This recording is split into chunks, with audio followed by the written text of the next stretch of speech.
I am here now with the favorite country act of the night, Jake Hunsinger and the Rock Bottom Band. Would you guys care to introduce yourselves? So I'm Jake Hunsinger. All right, great to meet all of you. How accessible would you say country is to Rhode Island, a country north of the Mason-Dixon line? So may I take this? That's actually a really interesting question.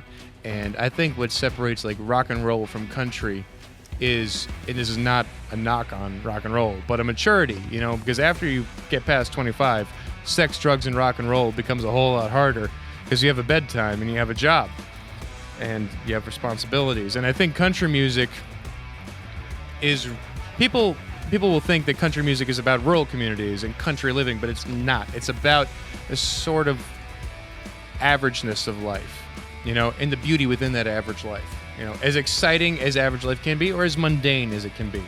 And you can find that in any corner of the United States or any corner of the world, really, you know. Country music is really big right now in the Netherlands and Ghana.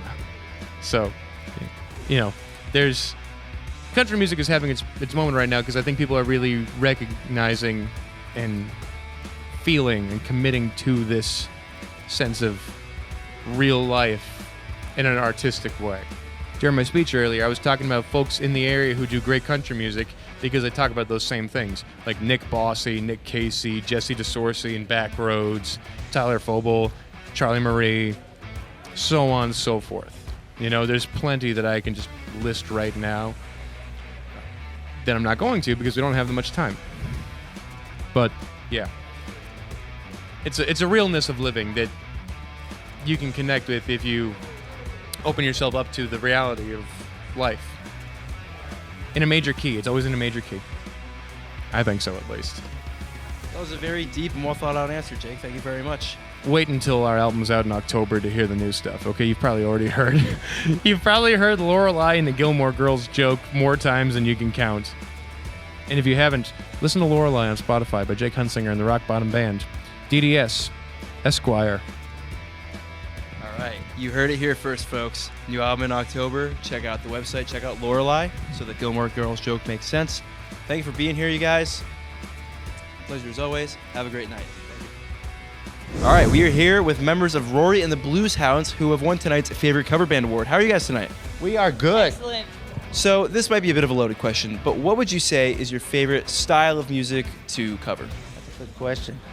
I like a wide variety of music. That's what makes our band so much different. We Late cover 70s, early 80s, Yeah, I guess we're in the yacht They would rock. call it a John. yacht rock, Yeah. but we called it just music of our childhood before it was called yacht rock. But yeah.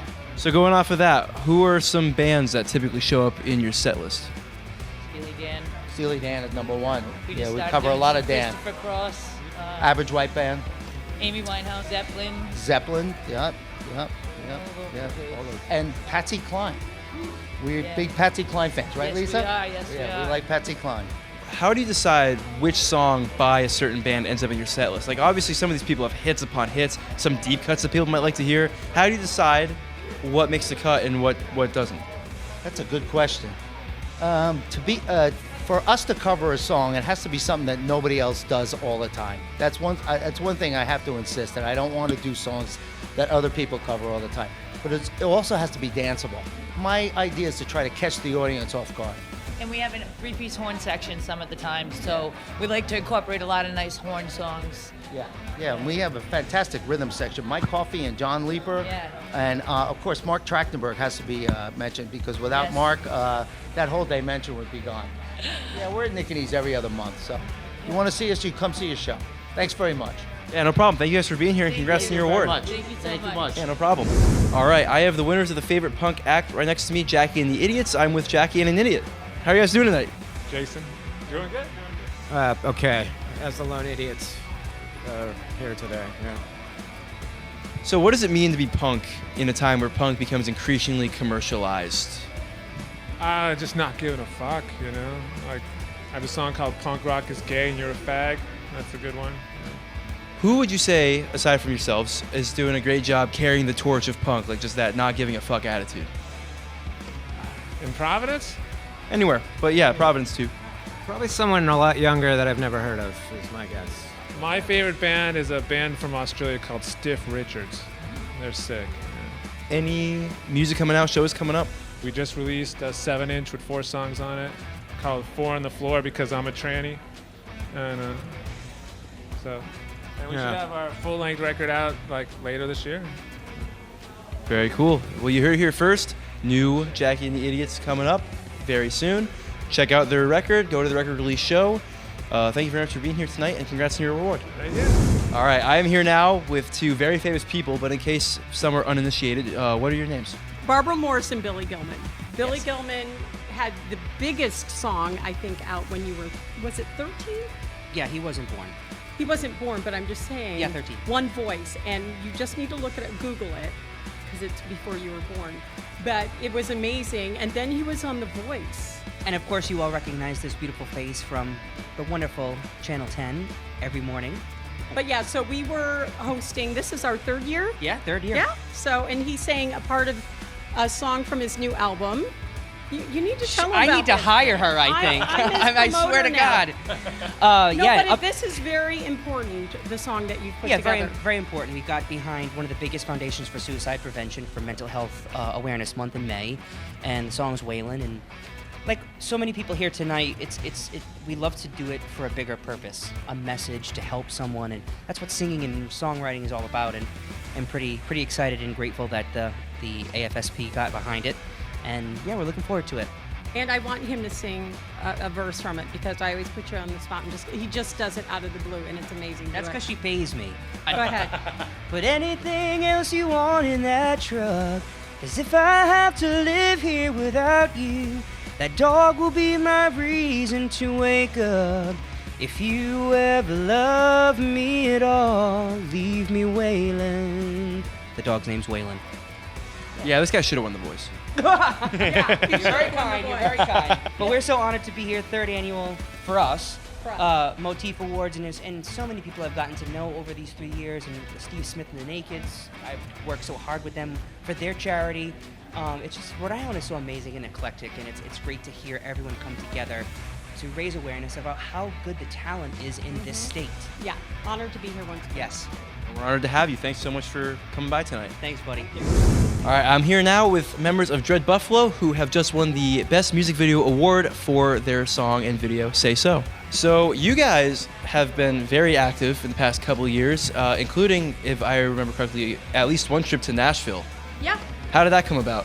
Well, we were lucky enough, we started to look for producers that we really wanted to work with, and we started to look at live acts that were modern and currently gigging and currently doing a lot of big stuff. So we looked into like Larkin Poe and Tyler Bryan and the Shakedown, and we found their producer. His name is Roger Allen Nichols, and we reached out to him. He said, "Let me come see a show." He actually flew up here and saw our show at Worcester. Wow. Yeah, at the Worcester Palladium. He liked what we did. We hung out with him for a weekend. We went down to Nashville, and then we recorded Say So and Real, and it was great. And so now we have this show for it also, which is fantastic. So that's how it went. Yep. Why do you think Say So won the award? What makes Say So that special? Honestly, that's a great question. I mean, like, all of our videos have different vibes and different concepts, and we enjoy them for a bunch of different reasons. I think Say So is incredibly polished. I think the final outcome is just, well, very, very polished, and I think maybe the concept's a little bit more there, but honestly, I don't really know. I think it's a great video. Yeah, it's a fun video. I love all my other videos too, so yeah. So. And who came up with the concept for the video, and how did it all kind of materialize? Well, it's Say So itself is a song about, like, I'm not gonna do it just because you say so. Like, just because you say so, I'm not gonna do it, basically. And one of the concepts that I was working through at the time was just like breaking up with somebody, and I was just like upset about the fact that I felt like my entire life was under their thumb. Oh, I have to do this because you say so. Oh, this because you say so. And basically we got our merch guy Dennis to act as the shitty boyfriend in the video, which was really, really a fun. Always the merch guys. Always the merch guys. And I just got to be super angry and look pretty, and he got to look pretty, and we had a great time. Always. Well, that's great. Do you guys have any singles and videos coming out anytime soon? So we are going to be going back down to Nashville towards the end of April, and we're going to be recording around 4 more songs, which we'll be putting into like an EP altogether. And we actually have a GoFundMe going on right now for that exact EP. Plug. If you want to support us and you want to see that coming out as soon as possible, basically, you can check out all of our socials. It's there. But that's basically our next big project. We have a ton of shows lined up for this summer, though, which we're really excited about. We have tons of festivals that we're playing. We're doing Bike Week in Laconia. Yeah, that's going to be ripper. So, yeah.